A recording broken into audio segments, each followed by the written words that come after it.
Halo, Assalamualaikum warahmatullahi wabarakatuh. Selamat berjumpa kembali dengan Bu Yeyen dalam belajar IPS. Hari ini kita akan masuk ke materi dinamika penduduk Asia. Enjoy! Adakah yang tahu kapan hari populasi dunia? Berdasarkan situs resmi United Nations, penetapan Hari Populasi Dunia muncul pada tahun 1989 dan didirikan oleh Dewan Pengurus Program Pembangunan PBB. Penetapan Hari Populasi Dunia terinspirasi oleh kepentingan publik terkait Hari 5 Miliar pada tanggal 11 Juli 1987, di mana pada hari tersebut diperkirakan populasi dunia mencapai 5 miliar orang.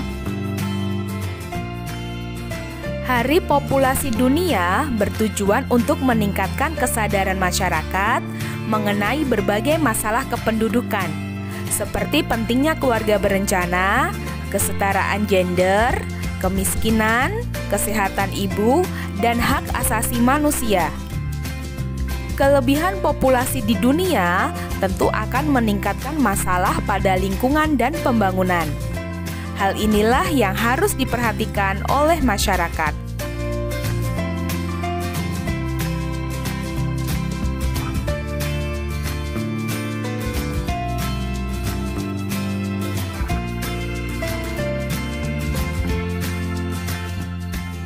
Penduduk senantiasa berubah dari segi jumlah, distribusi, dan komposisinya. Perubahan tersebut dapat terjadi karena adanya peristiwa kelahiran, kematian, dan migrasi. Oleh karena itu, penduduk mengalami dinamika atau biasa disebut dinamika penduduk. Jadi, dinamika penduduk adalah perubahan keadaan penduduk.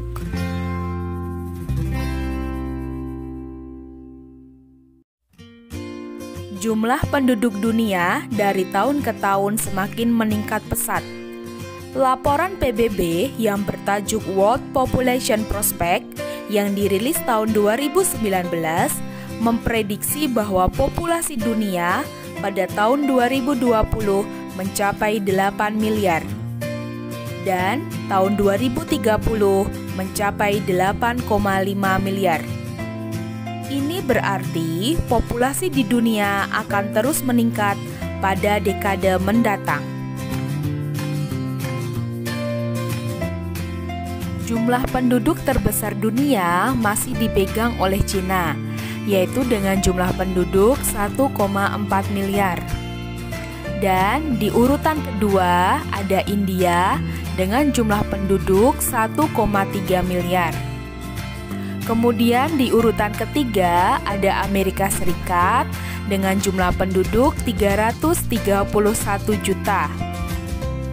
Dan posisi keempat diduduki oleh Indonesia dengan jumlah penduduk 273 juta.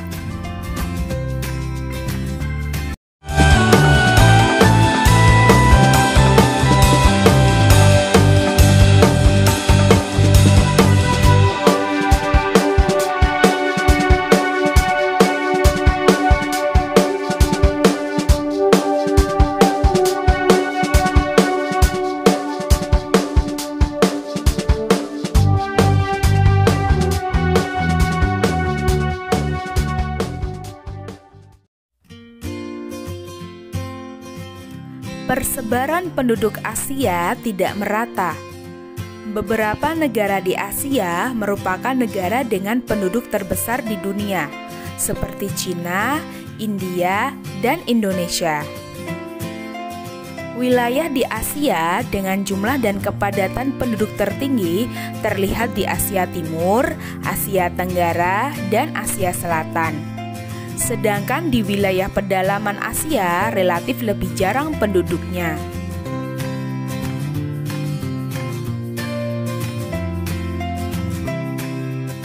Laju pertumbuhan penduduk Asia mencapai 1,5% per tahun. Walaupun laju pertumbuhan penduduknya mencapai 1,5% per tahun, tetapi persebaran dan pertumbuhan penduduk di Asia tidak merata di setiap kawasan, seperti di Yaman, Suriah, Arab Saudi, Laos, dan Yordania. Kelima negara tadi merupakan negara-negara dengan pertumbuhan penduduk yang tinggi, yaitu di atas 2,5%.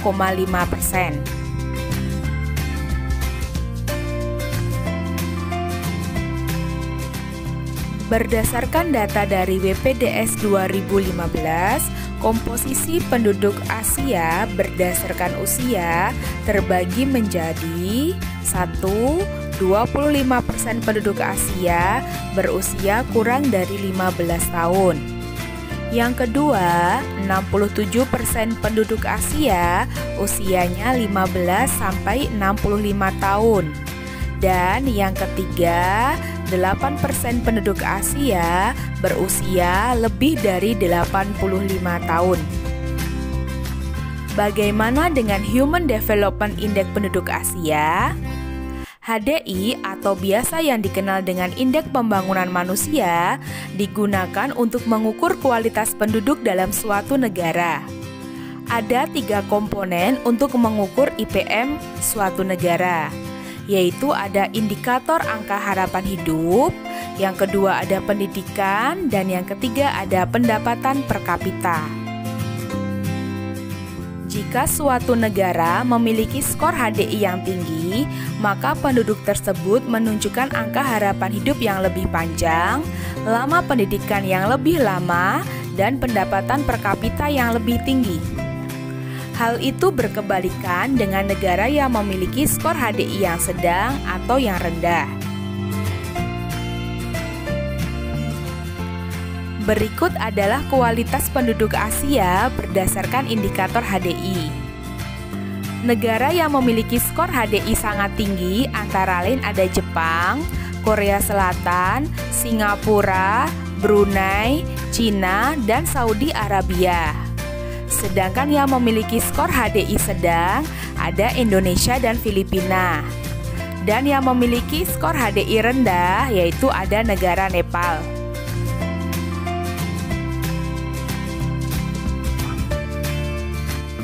Berdasarkan komposisinya, penduduk di benua Asia terbagi menjadi 3 ras utama, yaitu ada ras Mongoloid, ada ras Kaukasoid, dan ada ras Negroid.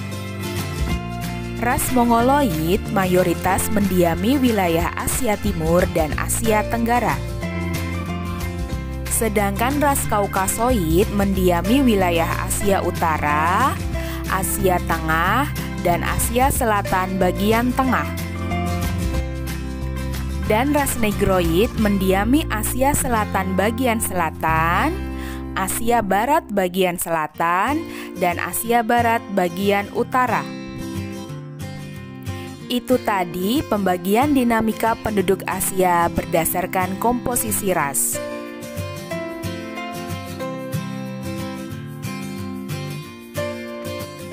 Asia memiliki budaya yang sangat beragam.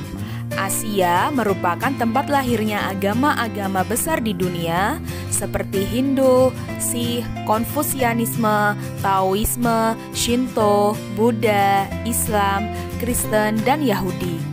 Agama-agama yang lahir di Asia kemudian menyebar ke berbagai wilayah di Asia dan dunia. Sejumlah agama kemudian dianut oleh banyak negara, dan sebarannya dapat kalian lihat di gambar berikut.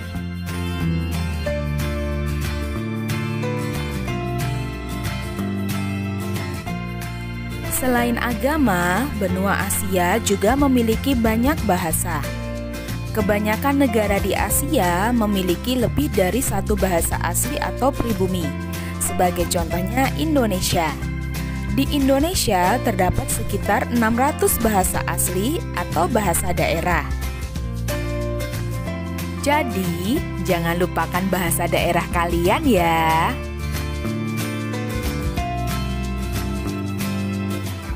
Keragaman dan kekayaan budaya Asia terlihat juga dari karya seni, literatur, dan juga musik.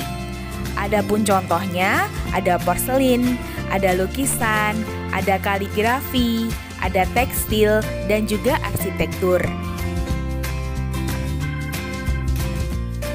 Karya seni berupa alat musik juga sangat banyak jenisnya di benua Asia.